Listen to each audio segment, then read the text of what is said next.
लिए चलते हैं। आम आदमी पार्टी की प्रेस कॉन्फ्रेंस हो रही है। दिलीप पांडे पीसी कर रहे हैं। जमकर लगे थे और हमारा अभियान फोटो सेशन के लिए नहीं था।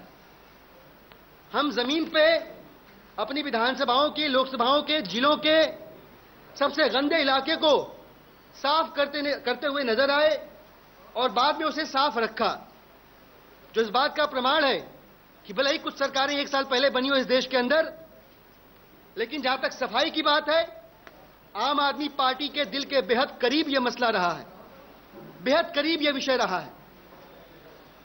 लेकिन उसके उलट आज स्थिति बदल गई है। आज स्वर बदले हुए लग रहे हैं। दिल्ली के अंदर एमसीडी को बीजेपी चला रही है और जो अरेंजमेंट है दिल्ली सरकार का एमसीडी के साथ, जिसे भाजपा चला रही है, टैक्स रेवेन्यू का दिल्ली सरकार 10.5% एमसीडी को देती है। यह तयशुदा है, संविधान सम्मत है और ट्रेडिशनली इसी का अनुकरण पिछली सरकारें करती आई हैं। इसके तहत 4% अनटाइड फंड्स होते हैं, 5% टाइड फंड्स होते हैं और 1.5% परफॉर्मेंस बेस्ड फंड्स होते हैं। परफॉर्मेंस बेस्ड फंड्स का तो सवाल ही नहीं पैदा होता, क्योंकि बीजेपी शासित एमसीडी, मुझे कहने में कोई हिचक नहीं है कि विश्व की सबसे भ्रष्टतम संस्थाओं में से एक होगी। केंद्र में भ्रष्टाचार के मुद्दे पर बात करके जुमले सुना के एक सरकार बनी, एक साल से वो सरकार है। आपको याद दिलाना चाहूंगा, दिल्ली में जब चुनाव प्रचार अभी अपने चरम पे था, तो भारतीय जनता पार्टी के तमाम बड़े नेता अपनी मीटिंगों में कहते हुए पाए जाते थे कि दिल्ली को केंद्र से चलाने का अधिकार मोदी जी को दीजिए, भ्रष्टाचार को खत्म कर देंगे। एक साल से दिल्ली की जनता जानना चाहती है, समझना चाहती है कि एमसीडी में क्या सुधार हुए। आज भी 1 रुपया खर्च किए बिना भाजपा का ही कोई नेता अपना एक काम करा के दिखा दे, हम अपनी बात को वापस ले लेंगे।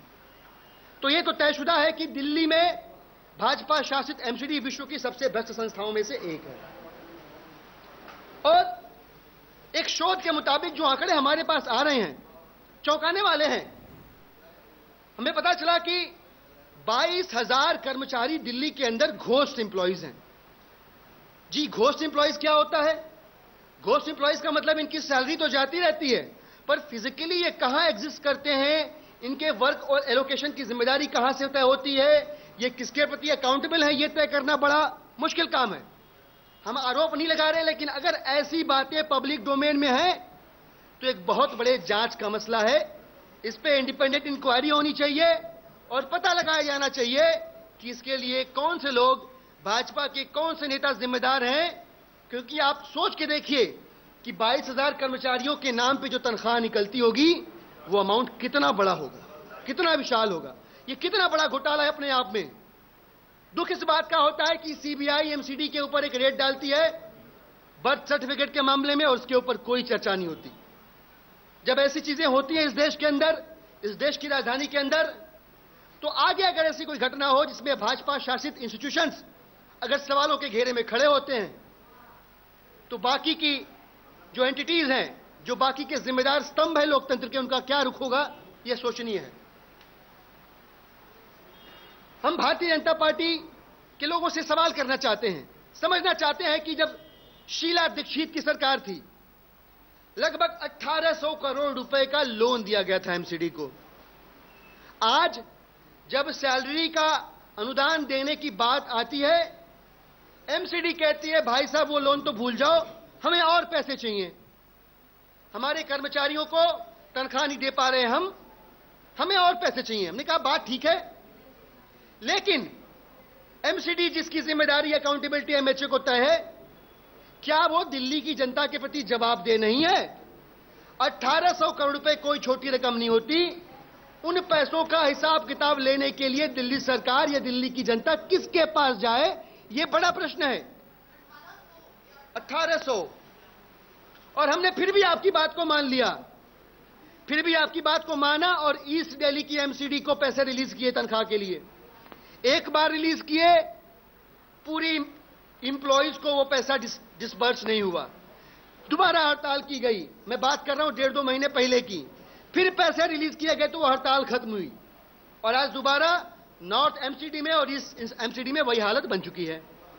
कल पैसे रिलीज। एक और बात बताना चाहते हैं हम, संघीय ढांचे को मजबूत करने की बात करती है, संघों को आर्थिक स्तर पर मजबूत करने की बात करती है केंद्र की सरकार, लेकिन अपने बजट में वित्त मंत्री जी ने 2000 करोड़ रुपए का प्रोविजन एमसीडी के लिए किया था और बहुत दुर्भाग्यपूर्ण है कि उस 2000 करोड़ रुपए में से 1 रुपया भी दिल्ली के एमसीडी के कर्मचारियों को अभी तक नहीं दिया गया और दिल्ली के उन कर्मचारियों के लिए मोदी जी की सरकार का, माननीय वित्त मंत्री जी का ये एक और बहुत बड़ा यू टर्न है, उनकी पेट पे लात मारने के बराबर है।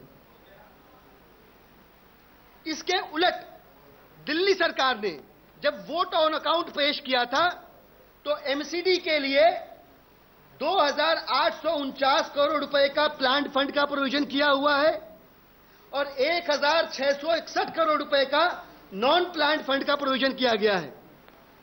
आप लोगों के संज्ञान में होगा, आज हाई कोर्ट का निर्णय आया, इंस्ट्रक्शन आया कि 493 करोड़ रुपए एमसीडी को दिए जाएं।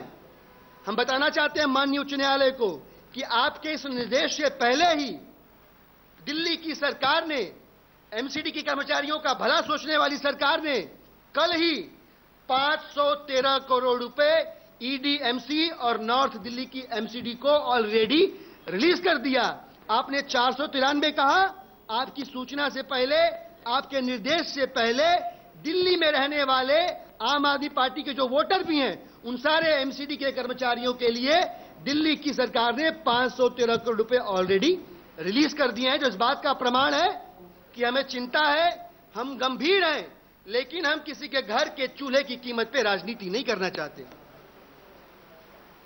और राजनीति हो रही कि इस बात का प्रमाण देखिए आप कि इन पैसों को देने की एक डेडलाइन है। इन पैसों को एमसीडी को डिस्पर्स करने की डेडलाइन 30 जून है। अभी वो डेडलाइन आई नहीं, तभी गैर कानूनी तरीके से और ऐसे तरीकों से जो दिल्ली की जनता के हक में नहीं है, हित में नहीं है, ये लोग भारतीय जनता पार्टी के साथ मिलके आम आदमी पार्टी की सरकार के ऊपर अनैतिक और असंवैधानिक दबाव बनाने का गलत प्रयास कर रहे हैं, जिसे हमने असफल किया इन पैसों को रिलीज करके। हमारा यह कहना है, हम तमाम दिल्ली के एमसीडी के कर्मचारियों को यह संदेश देना चाहते हैं कि वे दिल्ली के नागरिक हैं, हमारे वोटर हैं और इस हिसाब से वो हमारी जिम्मेदारी भी है। लेकिन उन्हें साथ ही साथ ये पता होना चाहिए, एमसीडी के हमारे तमाम भाइयों को यह पता होना चाहिए कि आज उनके घर में अगर चूल्हा नहीं जल पा रहा है तो इसकी जिम्मेदार भारतीय जनता पार्टी और भारतीय जनता पार्टी की मोदी सरकार है। क्योंकि पैसा तो है, लेकिन वो पैसा इनकी जेब में जा रहा है। उन पैसों से एमसीडी के कर्मचारियों के घर में चूल्हा जलने की बजाय वो सारा पैसा लूट खसोट करके भारतीय जनता पार्टी के नेताओं के जेब में जा रहा है।